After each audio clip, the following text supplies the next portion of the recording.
जो हम चैप्टर पढ़ना स्टार्ट कर रहे हैं वो हमारा चैप्टर है 3 और चैप्टर 3 का नाम है विद्युत विभव यानी कि इलेक्ट्रिक पोटेंशियल। ठीक है, देखिए अभी तक हमने क्या पढ़ा कि विद्युत क्षेत्र क्या होते हैं, विद्युत क्षेत्र में लगने वाले बल क्या होते हैं, लेकिन अब ये जो चैप्टर है ये उन बलों से संबंधित जो एनर्जी यानी कि जो ऊर्जा होगी उसके बारे में क्या करेगा, डील करेगा। तो एक चीज होती है, जैसे आपने विद्युत, जैसे देखो आपने गुरुत्वीय क्षेत्र पढ़ा है, तो गुरुत्वीय क्षेत्र से संबंधित क्या होता है, हमारा एक गुरुत्वीय विभव होता है। इसी प्रकार से जो विद्युत क्षेत्र होता है, विद्युत क्षेत्र से संबंधित जो राशि होती है, जो ऊर्जा को रिप्रेजेंट करती है, वो क्या कहलाती है, विद्युत विभव कहलाती है। तो सबसे पहले ये समझिए कि आखिर विद्युत विभव क्या होता है। तो उसकी परिभाषा पहले याद होनी चाहिए। इसकी परिभाषा ये होती है कि किसी एकांक धनावेश को, किसी एकांक धनावेश यानी कि पॉजिटिव भी होना चाहिए और एक कूलम्ब भी होना चाहिए, किसी एकांक धनावेश को अनंत से विद्युत क्षेत्र के किसी बिंदु तक लाने में किया गया कार्य, ताकि आवेश की गतिज ऊर्जा में परिवर्तन शून्य हो। ठीक है स्टूडेंट्स, इसकी पूरी परिभाषा गौर से सुनना कि किसी एकांक धनावेश को अनंत से विद्युत क्षेत्र के किसी बिंदु तक लाने में बाह्य बलों द्वारा किया गया कार्य, ताकि इसकी गतिज ऊर्जा में परिवर्तन शून्य हो, वह विद्युत विभव कहलाता है। यानी कि work done by external forces, work done by external forces for bringing positive 1 coulomb charge from infinity to any point in electric field P without changing its kinetic energy is known as electric potential। देखो आपको क्या क्या याद रखना होगा। सबसे पहले देखो कि किसको लाए हैं, तो अपन लाए हैं +1 कूलम्ब यानी कि एकांक धनावेश, यूनिट पॉजिटिव चार्ज।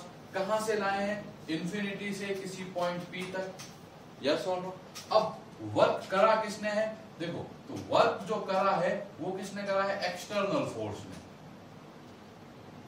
ठीक है, यानी कार्य जो है किसने किया है, बाह्य बल ने किया है। ठीक है, अब जब भी कार्य कर रहे हो तो किसी के विरुद्ध करना होता है, और किसके विरुद्ध करा है, किसके विरुद्ध करा है, तो विरुद्ध कार्य करा है किसके, इलेक्ट्रिक फोर्स के, यानी कि विद्युत बलों के। और बल कैसा है, बल इस प्रकार का है कि जो उसकी काइनेटिक एनर्जी यानी कि जो गतिज ऊर्जा है उसमें परिवर्तन शून्य है। तो इसमें चारों बातें जो है आपकी इंक्लूड होनी चाहिए। अगर आपने एक बात को इंक्लूड नहीं कर रहे तो इसका मतलब यह है कि आपकी डेफिनेशन गलत है। ठीक है, तो गौर सुनना। अब वो कैसे, इन चारों पॉइंट से अपनी परिभाषा बनानी है कि एकांक धनावेश को अनंत से विद्युत क्षेत्र किसी बिंदु तक लाने में बाह्य बलों के द्वारा विद्युत बलों के विरुद्ध किया गया कार्य, ताकि गतिज ऊर्जा में परिवर्तन शून्य हो, विद्युत विभव कहलाता है। यानी कि work done by external force against electric force for bringing positive 1 coulomb charge from infinity to any point in electric field such that change in kinetic energy is zero is known as electric potential, यानी कि समझ आगे नहीं बात।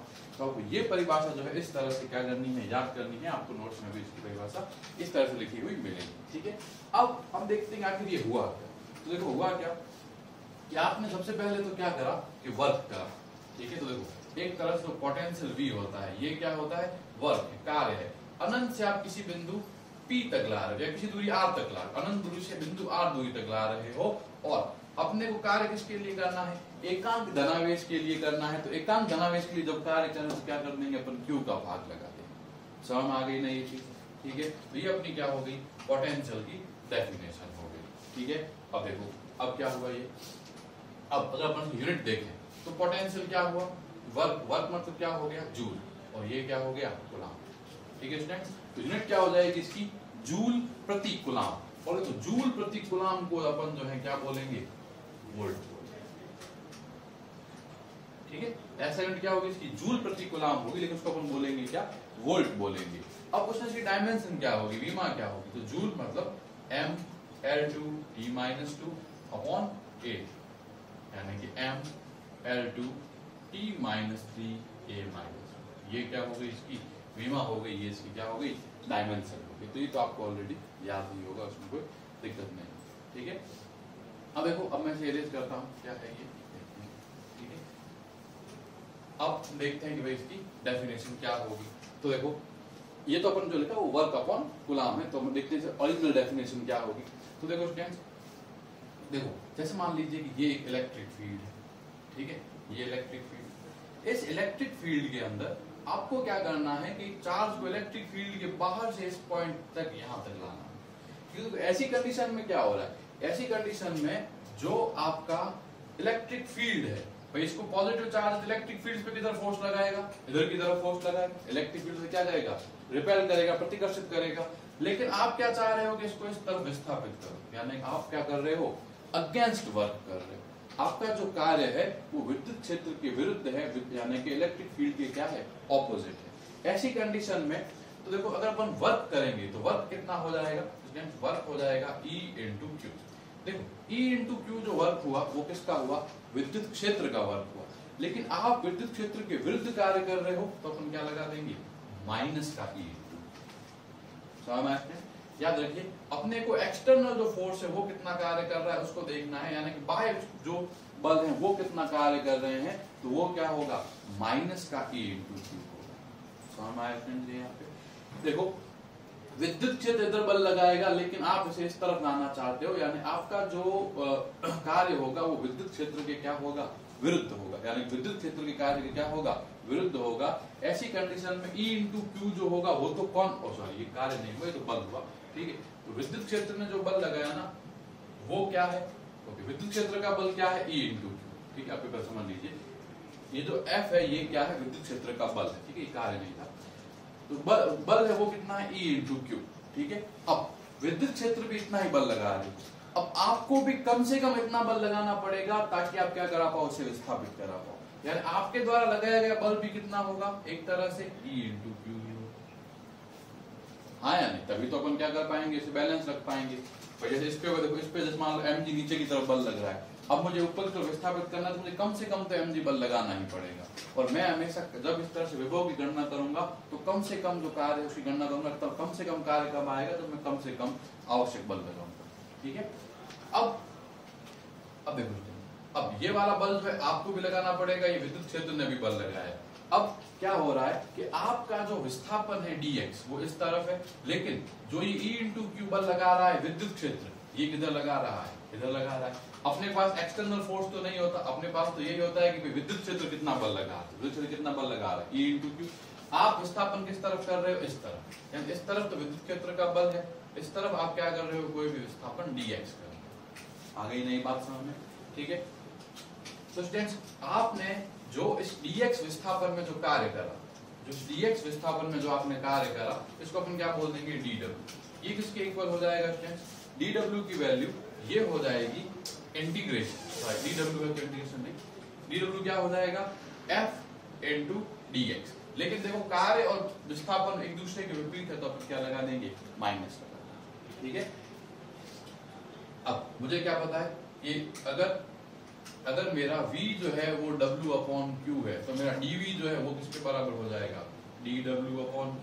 देखो ये क्या आया, माइनस का e into Q into dx upon क्या आ गया, q, इस q से q कट गया, यानी कि dv किसके बराबर आ गया, माइनस का e dx। यानी कि अगर अपन v की कैलकुलेशन करेंगे तो v के लिए अपने क्या करना पड़ेगा, इंटीग्रेशन माइनस का e, ठीक है स्टूडेंट। तो ये अपनी क्या आ गई, विभव की परिभाषा आ गई।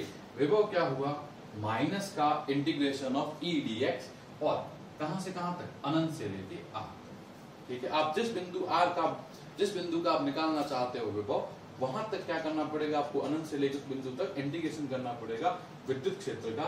यानी v बराबर क्या हो जाएगा, इंटीग्रेशन ऑफ इंफिनिटी से r माइनस का e dx, ठीक है। तो ये जो है डेफिनेशन क्या हुई, इलेक्ट्रिक पोटेंशियल। अब हम ये देखते हैं कि आखिर इस इलेक्ट्रिक पोटेंशियल का यूज करके किस तरह से हम जो है वो विभव की गणना करते हैं एक बिंदु आवेश के लिए, यानी कि पॉइंट चार्ज के। तो देखो अपन क्या निकालते हैं, potential due two point charge, यानी कि बिंदु आवेश के कारण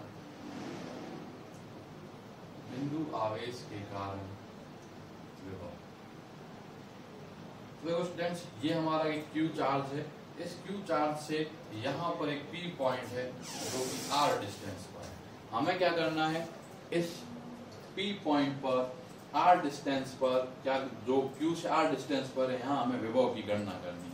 देखो स्टूडेंट्स कैसे करेंगे।